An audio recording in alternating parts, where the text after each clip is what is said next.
Today's podcast is brought to you by Progresso Talent Partners, who for more than 25 years have successfully delivered interim and permanent leadership talent to transform businesses.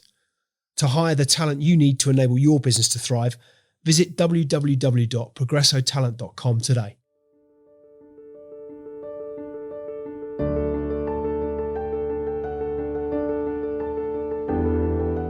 Today on the Extrology podcast, I'm joined by the unstoppable Vanessa Ruck, also known as the Girl on a Bike.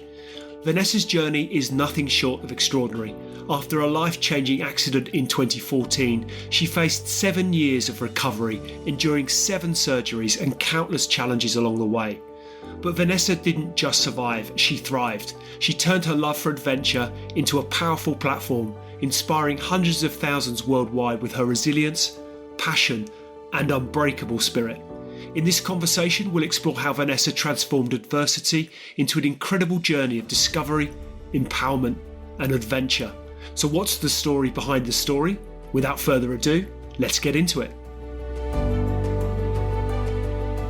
Vanessa Ruck, welcome to the Extrology podcast. It's great to have you here as my guest today. Really excited to get stuck into all things bike and a number of other, a wealth of other topics. But welcome, and I hope you're feeling great this morning.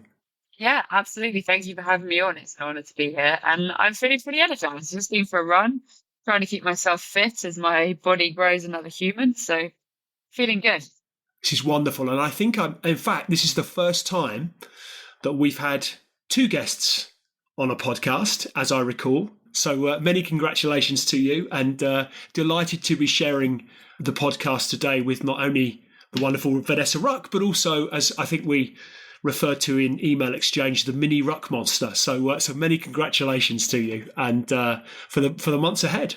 But let's get into. I think it's always useful for context for listeners to understand a little bit about you and your background and where you've come from. So perhaps by way of a start, could you take us back to your early days? What were some of your earliest passions, and how do you think they shaped the person you are today? I think I'm very fortunate in that my upbringing was very outdoorsy, muddy. I think one of the lines that my mum and dad used to say to me that really resonates was that I got into trouble if I said I was bored.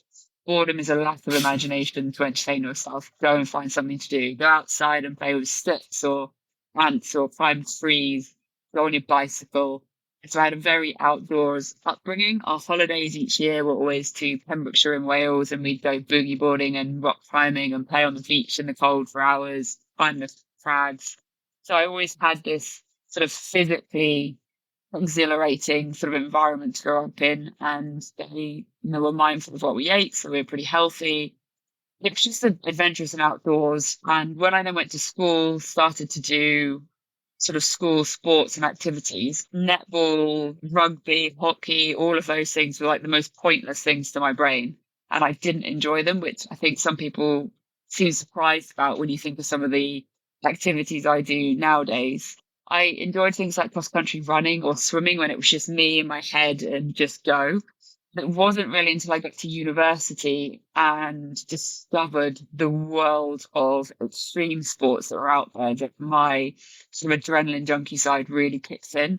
At university down in Portsmouth, which I actually did an exchange and a work placement in the Bahamas and uni in America, it was a pretty amazing course. But I discovered skydiving, rock climbing, wakeboarding, and really started to get that adrenaline junkie side of me going. So I'd say that my lifestyle has always been very active and outdoorsy, but it's kind of started to accelerate with age.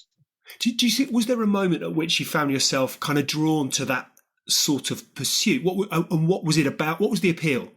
I think the adrenaline and endorphins that you get are incredibly addictive. When you start to push the limits of your body and feel the fitness and the capability of what you can do, you get a lot of hormones and endorphins that are released that are just addictive. And I've said that already, but it's the more you do it, the more you want it, the fitter you are. You just feel really good. And I often wonder how people cope living in bodies that aren't fit and aren't looked after and aren't given you good nutrition. Because my body, I really try my best to look after it and feed it well. But I still have really bad days in my body where my body hurts or is sore, or with my hip pain and stuff from the accident as well. And I do wonder how people cope in bodies which they're not looking after. I often think of the fact that my home is my body, and it's the only home I'm ever going to have. And if you don't look after it and give it the right nutrition and care for it, it's a lot more difficult place to live. Which is ironic. It's always struck me that actually looking, and I totally agree with you, by the way, but looking after our bodies is actually requires some effort, right? It's not, it's, you know, it's easier to sit on the couch and munch through a monster, you know, a monster bag of crisps, or whatever the analogy might be, than it is to get out and move. So to your point, the rewards far outweigh, I think, the effort that you put in. But it is hard to do that unless you know, you've got to push yourself, right? It's hard work. It takes dedication, motivation, commitment to be fit and healthy. It's also really hard work to be unfit, because you get the health implications, the energy implications, the mental, psychological implications of not necessarily feeling as good in your body. You've got to choose what hard you want to face. Neither of the courses are actually easy, really. No, fair point. Fair point. So, I mean, I think, do you think those early experiences of skydiving and wakeboarding and all the other pursuits, what do you think you learned about yourself as a consequence of those pursuits? At female levels, that females can do all these things too was a really powerful one. I think I'm quite fortunate that I grew up with an older brother and two older cousins that were sort of similar age range. So I was always the girl trying to keep up with the boys. And I'm very grateful for that now. I think at the time there were moments when we were playing slug fights, is where one of you's in a sleeping bag backwards and the other three attack you. The girl with the three older guys, it was not most enjoyable of games, but it was one of the favourites apparently. And I think in those moments, I don't think I was all that grateful having three older boys to grow up with. But looking back, I'm so grateful for the chase I constantly had to try and be as strong, to try and be as fast, to try and keep up, to stand my ground, be strong against these boys. And I think it's really helped me going into life, realizing that actually there's a lot of areas in society where, you know, women are weaker and they wear pink and they're not capable of doing all of these extreme sports. And unfortunately, even today in 2024, there's a massive disproportion of female in a lot of these extreme sports, particularly when you take, you know, my core sports now of off-road motorcycle racing and rally car driving. There are very, very few. A lot of my races, I'm the only female there. But I think that underpinning of realizing that actually I'm strong. You know what? Maybe I'm not as fit, as strong physically, proportionally to some of the guys, but that doesn't mean you can't do it. You just adapt, you upskill, you work differently with the strengths that you have. And I think it's given me a lot of drive in life to try and prove to myself continually that it doesn't matter what gender you are. You can do it as well. And I think No, I agree. as I then went into my accident and the recovery, that drive and fire really helped me to push on and forwards as well. This may seem a somewhat naive question, but I'm interested in your perspective. You mentioned that if you like, that participatory or lack of participation, easy for me to say, perhaps from a female perspective in some of the sports that you pursue. Why do you think that is? When it comes to hard enduro and the desert racing, it's probably because it's absolutely disgusting. They are horrific sports. I know plenty of guys that would put off by that though. Yeah, it's true. It's male dominated, which maybe makes it more intimidating. I know that there are some females that feel a lot more or a bigger reduction in their confidence when there aren't other females around. I think there's a perception that these industries are quite negative towards females, but actually once you're a female out there and trying to do it credibly, there's a lot of females doing it the wrong way, like skimpy clothing and high heels. We've all seen these kind of accounts on social media, you know, the sells kind of side of being a biker. But once you're out there credibly, genuinely wanting to learn how to ride, get better at riding, you're willing to get stuck in the mud, pick your bike up, learn about mechanics, the support in the industry is absolutely phenomenal. And the majority of the guys absolutely love the fact that you're out there giving it a go. And they realize how hard these sports are as well. So there's an extra element of sort of respect from them. I think there's a lot of females that there's a misperception that you're not welcome, and you really are welcome. I think the reality is that these races are absolutely brutal. I mean, I've been to rock bottom and below multiple times in some of these races, like the Tunisia Desert Challenge. Really briefly to mention it, there was a day where 32 vehicles had to be rescued from the dunes in Tunisia. I was one of 16 of the motorbikes that got rescued. I was the furthest of those motorbikes, so I'm going to claim that bit of victory. But I ended up having to have a night in the sand dunes, which is really cold, absolutely terrifying. Yeah, I saw a shooting star, but there's nothing romantic about being in the dunes on your own, hundreds of kilometers from anywhere, and only one from pitch black. Made a campfire to try and stay warm, to make it not be pitch black. And that was really scary. Eventually got rescued, had a 3-hour rescue mission through the dunes in this sweeper truck, made it back to camp, and my bike got taken by my mechanic, and he said, right, go to bed, wake up, like, your bike's fixed. I got 2 hours in my tent, back on the start line the next day, back out into the desert, and 4.5 hours into the next day, I had a mechanical on my bike and I got stranded in the dunes again. And on this day, I was in 48 degrees heat for 7.5 hours with no shade in the middle of the dunes. I realized that I was getting close to the line, and someone had died a couple of days before in this race from the heat. These races are incredibly dangerous. Typically, unfortunately, in most of these races, someone doesn't come home. And I thought, you know what, it's time. And I called the helicopter. And these are encounters that happen. These races are really hard. You'll be panting and digging your bike out of the sand. You'll be fighting for, I think my longest day on a motorcycle in one of these races is 13.5 hours. You're burning over 8,000 plus calories a day. If you think about something that a lot of people can relate to as a marathon, that's a really hard, big achievement. Typically, you're running from 3.5, 5 hours, 13 hours, 10 hours on a motorcycle, but you're not doing that for one day. You're doing that for 6, 8, 13 days, depending on the race. And these races are disgustingly hard. With a female doing them, you're doing the same distances on the same size bikes, carrying the same size equipment, spares, kits. You're carrying all your food and water. And stereotypically, I am generally about half the size of the majority of the competitors I'm racing in physical mass, size, height, and dimensions. So these races are really hard. And I really hope that by showing the world that I'm doing these races, and actually in some of my more recent races, doing very well competitively, I came 24th in my last couple, including the original Dakar in January, which isn't a girl's place as such. I was competitively in that race, given that half of the people that started didn't even finish. That's how hard it was. So I really hope that by showing people that I'm doing it will encourage other females to realize that, you know what, I can give this a go. And you don't have to have started riding a motorbike when you were tiny. I haven't actually been riding bikes that long. And that you can go do it too. And I hope some of the guys will look at me and say, well, she can do it. Little blonde chick, maybe I can as well. And just try and encourage other people to realize that you never know unless you give it a try. And if you've got that goal, that thing that you've always wanted to do, to push yourself, to start, just go do it. Today is the youngest you're ever going to be. Yeah. I'm going to jump ahead slightly, but it seems like the perfect time to ask the question, given what you've just described. Everything I've read of you and the conversations we've had, you strike me as someone who's hardwired, goal-oriented, hardwired to achieve those goals, driven to achieve those goals. So how do you feel in the scenario that you've just described, where so it's a question of life or death, and I'm not being dramatic with that. It clearly is. When you're in that desert, 48 degrees, you've got to call a helicopter. 2 questions in one, never a good premise. I'm going to do it anyway. How do you feel in that moment when you know the goal you set out to achieve is unobtainable in that moment? And how do you bounce back from that? I think the key thing to focus on is the fact that I'd chosen to be there.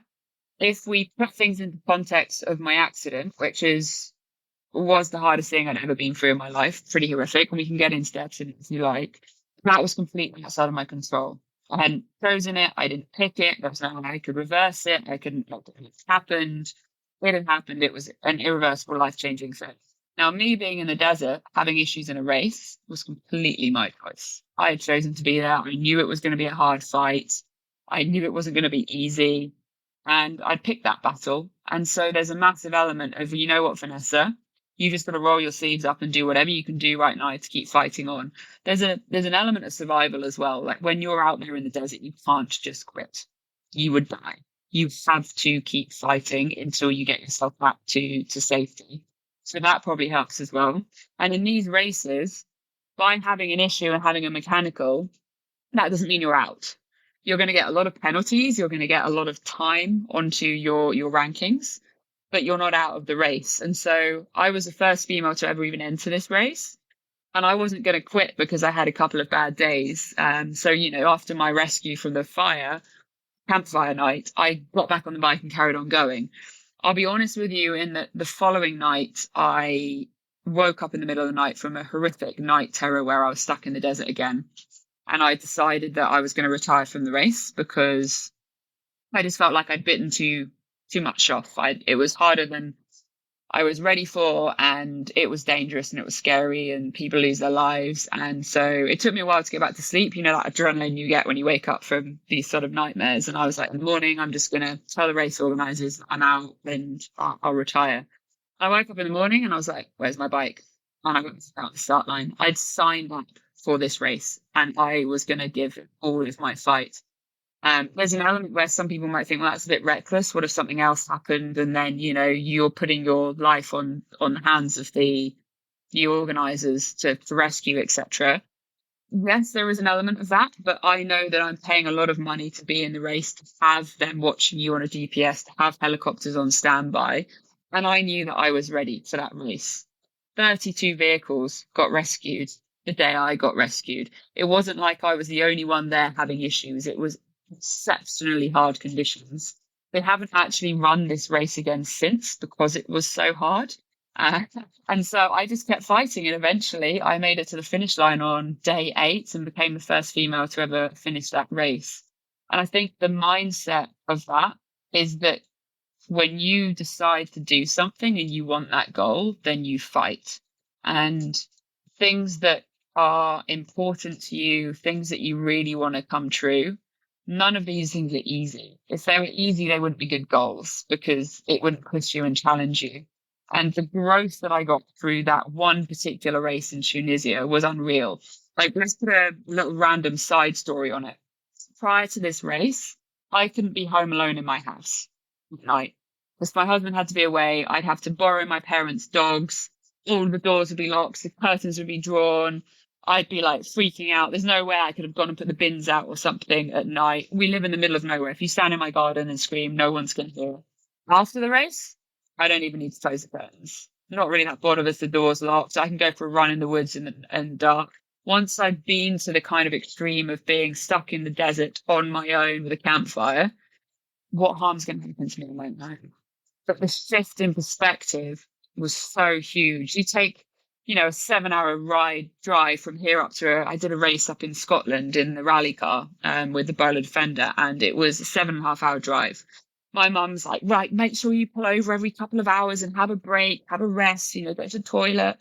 When you've done a 10, 11, 13-hour day on a motorcycle, which seat wants your bum bald of skin, where you're physically just pushing every muscle in your body, sitting in a really comfortable car with a coffee. Obviously, you don't drink while you're driving, but, with a coffee and a radio, temperature controlled air conditioning, 7 hours is nothing.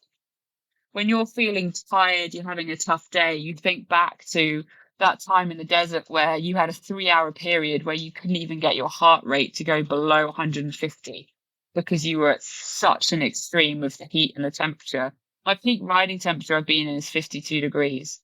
All of these readjust what is your normal and what is a tough day. And I'm so grateful for that shift in perspective, because a long day or a tired day now, I just reflect back to what I faced in the desert, and I'm like, I got through this. But it's not the only time you've had to go to the well, shall we say, to dig really deep. I wonder if we may talk about the accident in 2014, which was well, I don't want to put words in your mouth, but to my sense, it strikes me as an absolutely and utterly life-altering moment. Can you describe what went through your mind in the aftermath and how you began to process the reality of your injuries? Yeah. Okay. So a quick summary of the accident. I was cycling home from work, my normal commute I did every day, 16 miles a day. On a bicycle, I was not an active motorcycle rider at the time. Car jumped a red light, cut straight across in front of me, and I had nowhere to go. Went straight to the side of it. And there's like a positive and a negative. At the time, I was not a bleeding mess. I wasn't scraped up by paramedics. I went to hospital in an ambulance, but I was discharged with bruising. So the implications of my injuries were completely missed at the accident. And actually, it took months and years to really fully understand how badly that impact had sort of damaged my body.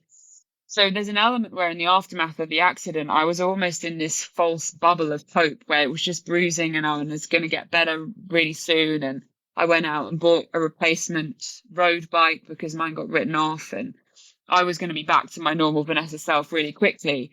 But time went past and the bruising went down, but the pain wasn't changing. And so I think in some ways I'm maybe a little bit grateful that things were misdiagnosed and I'd have a surgery and then it wouldn't be the one and it kept going. Basically, I've now had 7 surgeries over 7 years, including a reconstructed right shoulder and right hip.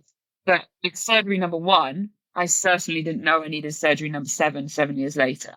It was just this funnel that I was in that kept getting longer. I just kept getting more punches to the face. And then psychologically, on day 1, I wasn't being told you have a 7-year recovery because I think that would have absolutely catastrophically broken my mental state. I don't know how I would have quite dealt with that, but it was more of just this never ending fight and journey. So there's a downside in that obviously my journey was a lot longer than maybe it needed to be if there wasn't things missed. And there's also this plus side of actually it meant that my mental health maybe had a little bit more chance to handle it, although I did go to some pretty dark places. What was I thinking in the aftermath? I was just determined that I was going to find Vanessa back. And I think a lot of my friends would always be like, when's Vanessa coming back? When are you going to make a recovery? And I think if you know someone who's been injured and has a recovery, do not use that terminology because it absolutely breaks the person that you're talking to because it's not a recovery. I am never going to be the Vanessa that I was before. I have 2 reconstructed body parts. I live and manage chronic pain. That Vanessa's never coming back. And it's been a very hard mental journey for me to adjust and adapt to that. And bearing in mind, I was very physically fit before the accident. An easy example is something like push-ups. I could do 13 wide arm push-ups, 3 or 4 sets, no problems. I could jump on a bike and do 100 miles. Not bat an eyelid. He was really, really fit and capable. And that completely changed like that overnight. And it has taken serious work, serious commitment, training, nutrition, physio, rehab, walking up and down in a swimming pool, learning to walk again to get myself back to a point now where I would say I am incredibly fit again. I'm very hard on myself and I don't always recognize that I'm as fit as I am, because I managed so much pain in my hip. Like I've been for an incredible 3 and a bit or 5K run this morning, but my pain is now worse. For my mental health, that's worth it. I'm not going to just sit on the sofa and accept that fate. I have to keep fighting because I know that I'd be in a far worse state if I didn't keep trying to be me. But that Vanessa who I was before it's been an irreversible journey to where I am now. And in many ways, I say I'm stronger than I was before. Once you've picked yourself back up from those kind of lows and fought through that, it really, really does change who you are, your perspectives on stuff. Simple things like arguments with your husband or people, like what's worth crying over and getting upset about. There's a far less of the little itty bitty, like it doesn't even matter in the scheme of life kind of stuff. You realize who your friends are. Some of the friends that I would consider good friends before the accident, I don't think I've even seen. We were friends because we had common interests in those lifestyles and sports, and it's the ones that will come and sit next to your hospital bed or come and play board games with you on a Saturday instead of, going off kite surfing or mountain biking. And you realise that your pool of friends is actually, a couple on your hands that you can count. So it's been a pretty huge, huge journey. Was there a particular, a number I'd imagine of low points, but was there a lowest point as you recall? And how did you find the strength to keep moving forward? The reality is that I didn't have a choice. I was alive. That was my situation. you know what, I could have taken the easier route of just accepting that this is my fate and my body's broken and I'm just going to take up knitting and watch Netflix. But I don't think I'd ever be able to handle the mental state that it would just absolutely plummet me into, because I wouldn't even be able to recognize myself. Like my happiness, interest, energy, enjoyment has always come from really outdoors and activity. And so fighting to try and get back to some form of that has been really important. I've had to adapt a lot. And at the moment, for example, I've been doing extreme desert racing on a motorcycle, which is up there one of the most physically intense sports in the world. It's brutal endurance. Like a lot of people know the Dakar. I've just become the first British female to ever finish that event on a motorcycle and in the Africa Eco Race form. I've been doing this stuff on the motorbike, which is really extreme, but my hip pain is really tough. It's really tough to manage in these races. And I've kind of had to have an adult conversation with myself that this is my only home. And I am definitely putting a lot more toll, stress on my hip than maybe it needs, based on the fact that I've got to live in this body for the rest of my life. And so I'm very much addicted to the racing, the desert, being in the bivouac, that kind of extreme. And I don't want to quit.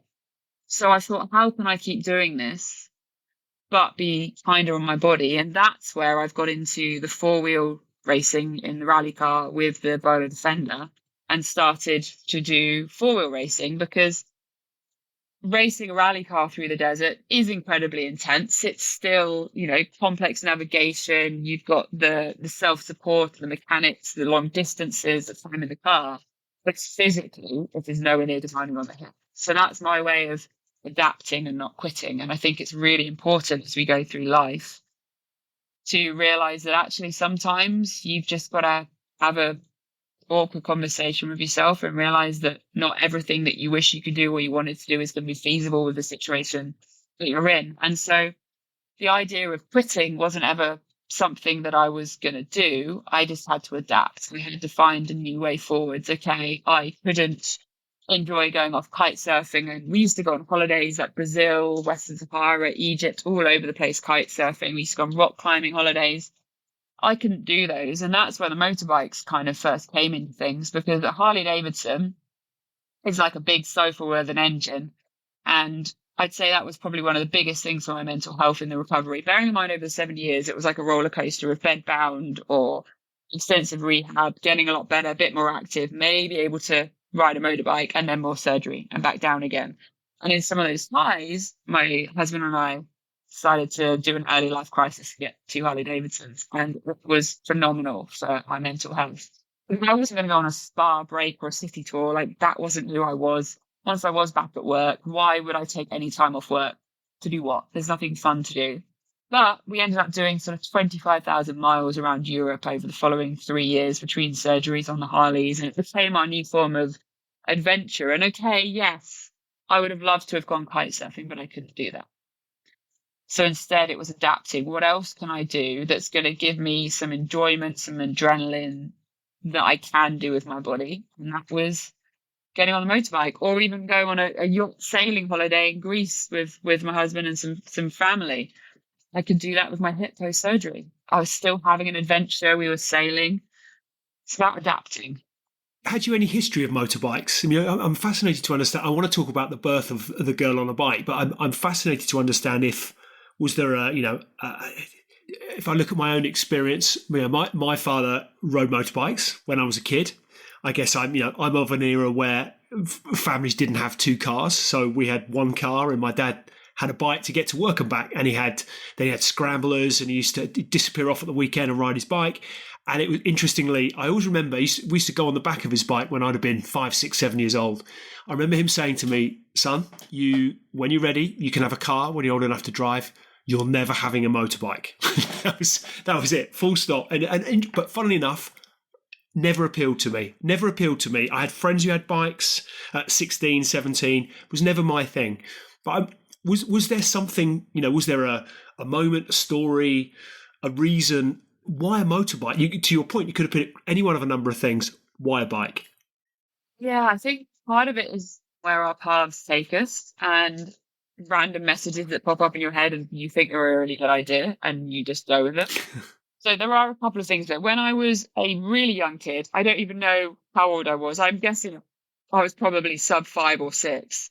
I remember when someone said, describe your dad, my description of my dad was that he has a moustache, a beard, and a motorbike. Very random, but that was my like picture of my dad. And he had a motorbike when I was really young. I don't ever remember anything more than that. I couldn't tell you what it was. I don't know if I ever even sat on it.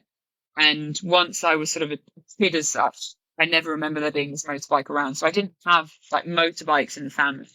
Definitely petrol head in the family. My dad and my grandfather were massively into cars. So I was really into cars. And, I learned to drive when I was about 13 on private land, got my driving test done 17 days after my birthday, and like really into cars, but not on the bike side.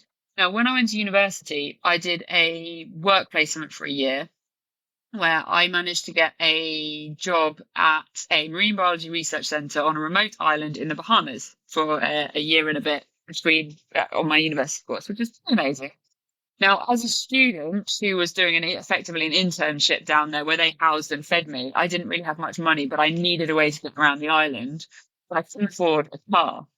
And there wasn't a motorbike on the island, but I thought, well, why not? I'll just buy a motorbike. And I got this ridiculously cheap little, like, mopedy kind of dirt bikey thing. And it came in a box, not like looking like a motorbike. And back then I had zero mechanical knowledge. Thankfully, rum is a trading currency. So a bottle of rum and a local bush mechanic put it all together, and then it looked like a motorbike. And he told me where the push and the kick and I never remember learning to ride it. I do remember someone saying, but have you ever ridden a motorbike? And I was like, no, but how hard can it be? Like, other people ride motorbikes. I'll figure it out. I'll learn how to ride it. And so for the rest of my time there, I had this little thing that I used to get around the island. I never considered myself a biker or got biking. It was a means of transport for me on the island. I used to strap my spear for spearfishing down the side of the bike and my fins and snorkel on the back and go off to the beach and stuff.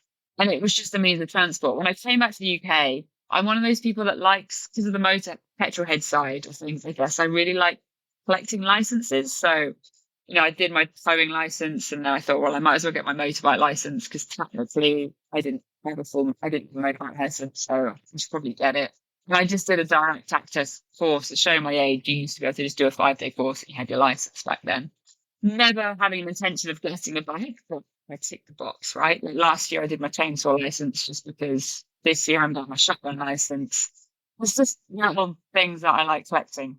And so, yeah, I didn't have a bike for years, came out of university, did my master's, got my first job, and financially I had to have a car to get around, but I didn't have the sort of money to have a motorbike as well.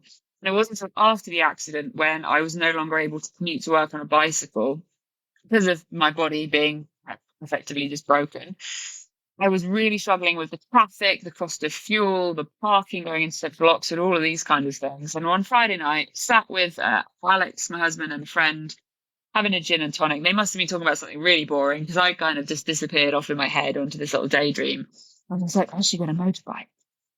And bearing in mind, I'd been clinically diagnosed with fear of the road in the aftermath of the accident. This was quite a off the radar suggestion to my husband and friend. And I was like, it's genius. I can skip traffic, save money on parking.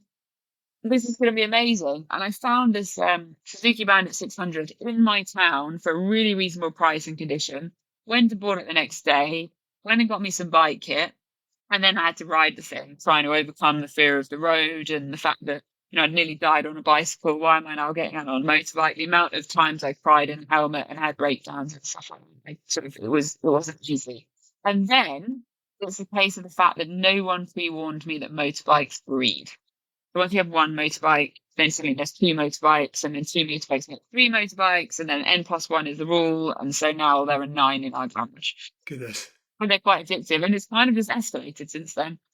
When it was the first time I thought about going off-road on a motorcycle, I was actually bedbound after my first hip surgery, where I came up with the idea that I wanted to get my first dirt bike. I really recommend people surround themselves with supportive people that say yes when they come up with crazy ideas. And my husband was like, okay. sure, we can get you a dirt bike. You can't even walk to the toilet on your own. Yeah, that's fine. We'll get you you an off-road motorbike. And it was 5 months until I could even sit on it. But it was there as a goal. And goal setting is so powerful at helping us find the motivation, pushing ourselves to actually do the work each day, each week to step towards it and have your sights locked on something. And I was going to get on that off-road motorcycle. Now, since that first off-road motorcycle, I have had 4 more hip surgeries. And so it was, I think it's just under an 8-year period from when I first got my motorcycle to doing the original car. So it's quite, it escalated. What was the inspiration behind? How did you come up with the notion, concept, idea, theme, girl on a bike? What was it about that? At what point, I guess, did you think this is a thing, a vision, an opportunity, a story? How did it come about? Not as beautifully poetically as you might think. It wasn't like I decided to wake up one morning and this is what I was going to do. It's been very much a stepping stone journey. So it was back in 2016 after my first hip surgery, and I wasn't in a great place mentally or physically. I was in a lot of pain. I was angry, feeling sorry for myself, self-pity, all the things that you could probably expect from having been hit by a car and needing yet more surgery. And I decided that I needed something to put my energy into. And I think I've got quite a lot of gratitude to give to my brother because he kind of said to me that you're quite a cool female, obviously I'm broken and whatever at the moment, but he was like, generally you do some really cool stuff. Like you mountain bike and horse ride and wakeboard, kite surf, snowboard, skydive, all of these different things. Like you should share that with people and create like a Instagram page. This was on the early days really of these kind of social media accounts. And I didn't have much to put my energy into. I was very sort of immobile in bed. And I thought, well, this would be something cool to put my energy into. Started my account. And because I worked in marketing, I'm quite grateful that I was like, well, if I'm going to get the Instagram account, I should get the TikTok and the URL and the Facebook page. And I just got the girl on bike on everything, which has been quite handy now with things have continued. And it really started off with me posting pictures of how cool they used to be. And then I ran out of pictures and couldn't really make any more cool ones. So I thought, why don't I just start being real and honest about what I'm doing and my journey? And at this point, I had started riding the Harley Davidson. And obviously I was stuck on a bicycle. So the girl on a bike just kind of seemed to fit language wise. And then what I didn't realize or even remotely anticipate is that other people would get energy out of my story and my energy and my approach to things in life and fight. And it's kind of just sort of snowballed and continued to escalate. And I think for me, the more I share my story, and if you follow me on social media, you'll realize that I'm very, very honest. I'm like full cards on the table. I share the bad days, the good days. Sometimes you could probably say I overshare, particularly when it comes to like pooing and weeing in desert races, but people don't talk about all of the things that you face in these things. I just share it all. I'm honest and I'm there. And people seem to get some energy out of it. But the more I share, the more I get incredible messages from other people who are like, I saw you did this or I read that and I just wanted to thank you. I've now gone and done this and you really inspired me. You gave me energy and then that gives me energy and then I give more energy. And then it's just this amazing spiral of just good energy. And I think social media can be quite a toxic landscape of a lot of fake lives and everything's all perfect. And it's so easy for us to look at other people's accounts and just think, wow, my life's pretty rubbish. Why have they got it so easy? I've got all these struggles and battles. And actually, we all have struggles and battles and challenges. And I think we just want to try and be an honest account on social media to push through some of that fakeness, I suppose. How do you think it's helps your own recovery process? Oh, hugely. It was in lockdown when I first started to share my story to an audience. And it was mainly because I was stuck at home and I was like, what can I do? And I sort of thought, why don't I reach out to the Harley owners groups and the Institute of Advanced Motorist groups and see if they'd like a guest speaker as one of their club things on a Zoom call. It turns out that people got a lot of energy out of my story, but my goodness, it was so emotional. So many of them I would start crying in, and it was horrible. But somehow the more I talked about it and the more I processed it, it helped me with my healing journey. And also by seeing the energy that other people get from it, it has somehow made me a lot more confident and powerful in the fact that what I went through had to happen, because it means that I can now help people through my story. Unfortunately, a lot of us only realize like how precious life is and how much we do have around us to be grateful for, what we are really capable of, by having a horrible life-changing accident. But you can learn a lot from people that have had these without having to have the side punch in life. And so by sharing my story, it's really sort of helped me process mine and realize that actually I can use it for good to help other people's lives. And the darkness that I went through is now positive for others, which has helped me mentally, psychologically, hugely. And so now I'm doing lots of corporate speaking jobs. I go into schools all around the country. I've spoken to 23,000 school children in the last couple of years, just trying to make them realize that life isn't easy and you will have problems and things will go wrong. Things are hard. That's normal. And then I talk through a lot of the tools that I share that I've learned through my journey that will help empower them and make them ready for those challenges and help them to come out the other side. There's always a way out the other side. And so it's been an incredible journey. I think I've spoken to probably in total maybe 75,000 people now through the speaking. And so for anyone listening ever needs a motivational speaker, inspirational speaker, corporate speaker, anything like that, please do get in touch. More than happy. It's incredible how my story isn't for motorbikers. Motorbikers love it and they get a lot out of it, but actually it's a huge demographic that get energy out of what I've been through. So it's not a niche audience. I've spoken to IT teams and finances and all kinds of people, old, young, male, female. I think the word that strikes me, Vanessa, is role model. And you have become a role model, consciously or unconsciously, become a role model for a very large and engaged community around not only Girl on a Bike, but from all walks of life. And I think the message that you impart around what is possible is really compelling. And, how we resilience, how we bounce back from adversity. There's so many great messages from your story. What advice might you give someone who might be listening to this, struggling to find their own strength and purpose? What advice would you give them? Find something that gets you excited. It's very easy for family members or other people to say, you need to set this goal and you need to go and do this. But if you're not bought into wanting that goal to come true, you're probably not going to make it come true. Find something that motivates you and excites you. And this can be really hard, especially if you're having to adapt physically or mentally due to the battle is that you're going through. But really think outside the box and find something.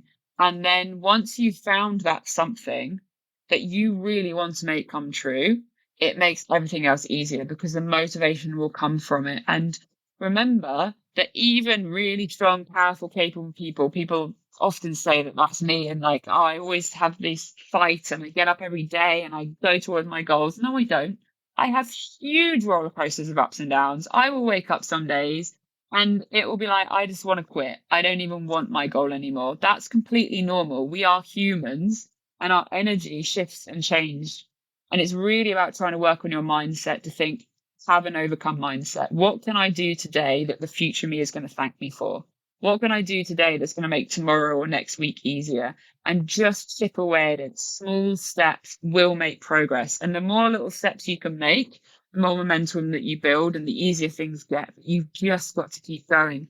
And on those days when you want to quit and you just can't be bothered and your goal you don't give a monkey's about, remember why you set those goals in the first place. And it's okay if you have a day where you don't make any progress at all. Don't beat yourself up over it. If you can find the energy, maybe bribe yourself that if you do this, then you get to have this treat or something. Work out your own personality and try and do something. But it's okay to have bad days. You're human. We're all bad days. Like, who's had a bad night's sleep? How much harder is life when you're really tired? What can you do about that? Don't complain about it. Let's try and go to bed earlier tonight. let's try and have a little bit less screen time right before bed, or make sure I don't have a coffee late in the afternoon. What little things might then help you set yourself into a better environment? Could you eat better food? I know if I eat really nasty processed junk food, my body just goes, eh. And when my body goes, eh, my motivation's out the window. What do you think are some of the most important lessons? You reflect back on your journey, the most important lessons you've learned about life or resilience, or if you like, the pursuit of happiness? That you are the only person who can look after you. And if you don't put that work and time and energy in to look after you, no one else will. And life is really hard if you're not looking after yourself. I heard this the other day. It was an amazing thing. At first, if someone came to you and said, right, you need to look after this human, I'm giving you this human for the rest of your life, and you need to look after them. How much energy and love and time and compassion you put into looking after this human, like they're your project. And then if you flip that and go, well, that human's you, most of us probably wouldn't treat ourselves the same way as we would about this precious human, because we are the only ones on this earth responsible and full life committed to ourselves. You can never get rid of yourself, change yourself. You are yourself. And if you don't like how something is, how can you work to adapt that, to change it, to improve it, to shift things? I think I often have chats with like grandparents and they're like, well, this is how I am and this is my way. And it's like, no, you're just being stubborn. Don't be stubborn. You've got to adapt and shift and move your way through life. How do you think has your perspective on life changed since the accident? If so, how? And what does living a fulfilled life mean to you now? Fulfilled life to me now is happiness, experiences, family, and time. Prior to the accident, it would have been materialistic, more money, more hours in a job to try and buy more stuff that I probably didn't even need. And I think I've got a lot more grounding on how precious time and experience is. And you can never get that back. You don't need more money. So there's a tipping point of comfort and knowing that you're going to be able to pay your heating bill and eat nice food. But actually there's a cost to driving after some things too hard.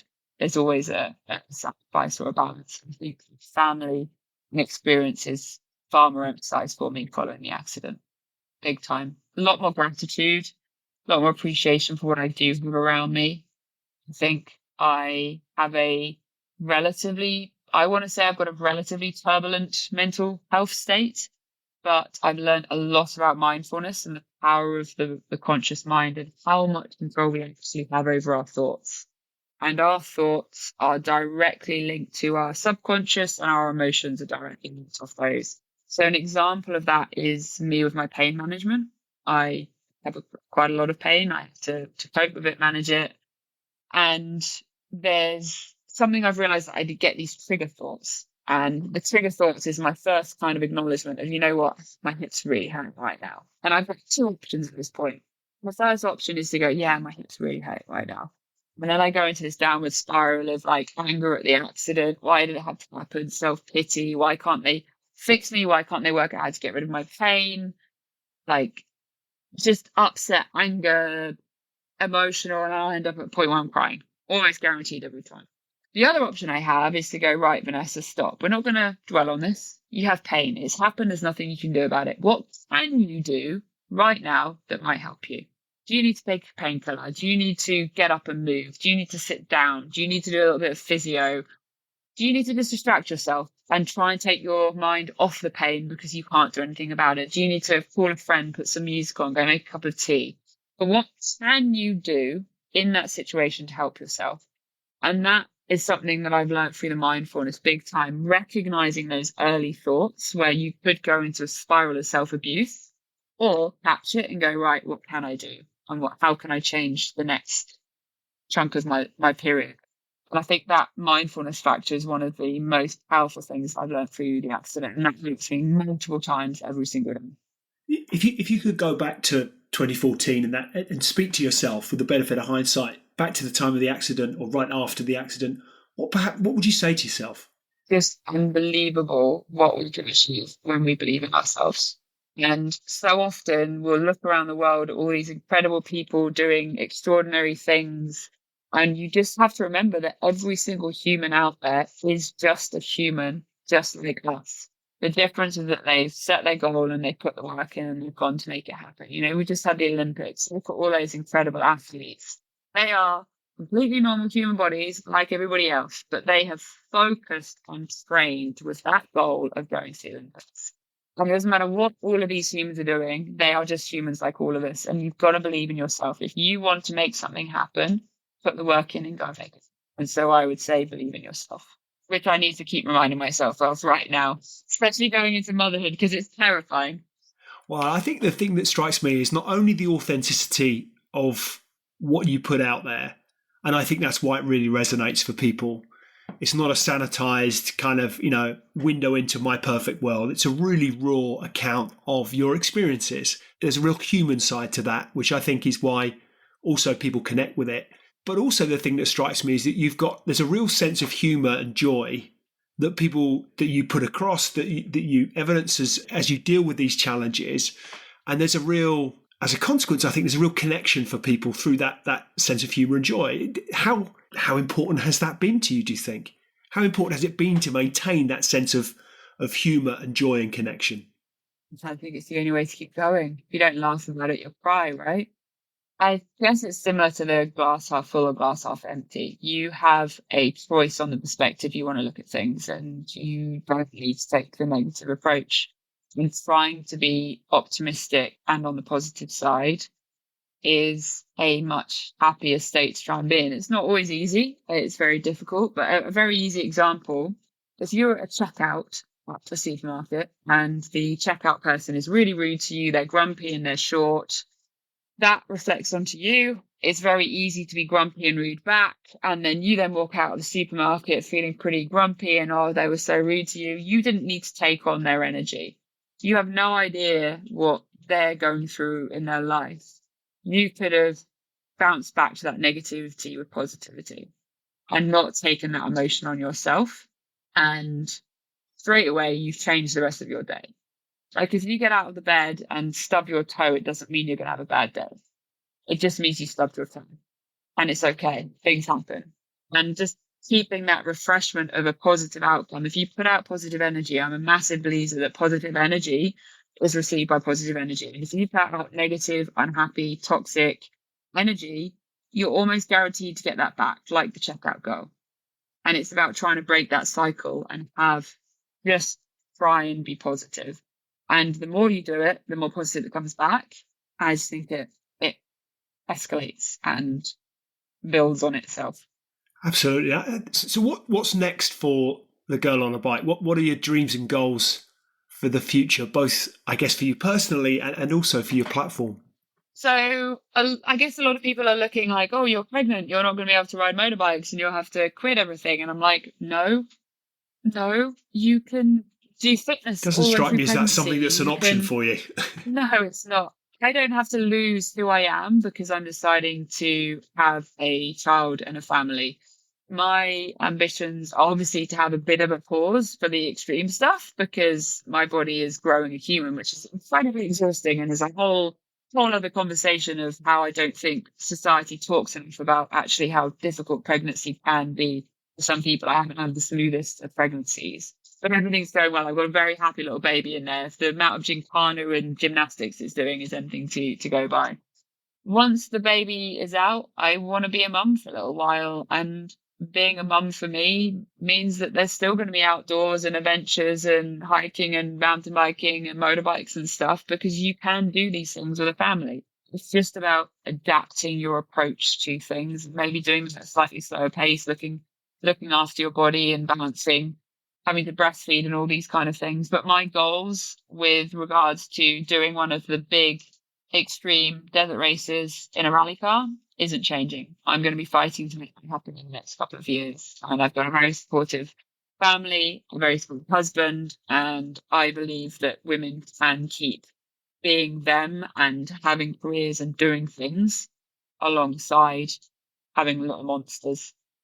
Well, I think if history is any predictor of future events, then I've absolutely no doubt that whatever goals you're establishing, there will be more, and you will go on to smash them. It's a really inspiring story that you share. So, and I really appreciate you coming on and sharing it with listeners to Extrology. It's been a wonderful episode. Where can listeners go to find out more? Where should we point them?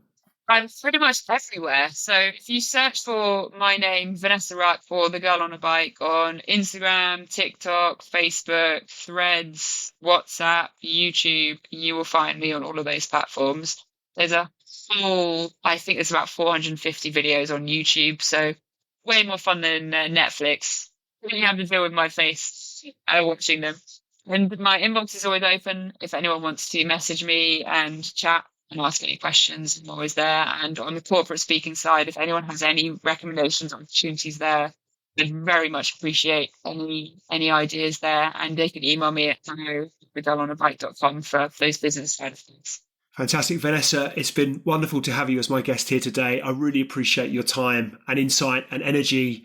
It's been wonderful. It's a compelling story. You're a great listen and you share it wonderfully. So thank you. And I wish you every success with all you have ahead. Exciting times. Wow. Well, thank you for having me on. It's been lovely chatting.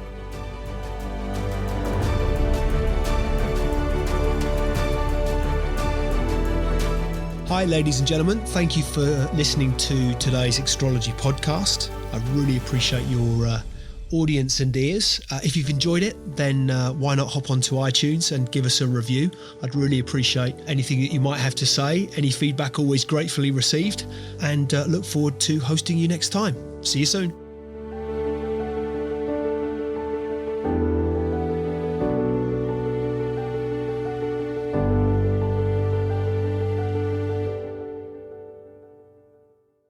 Just a reminder, today's podcast is brought to you by Progresso Talent Partners. Visit www.progressotalent.com today for more information.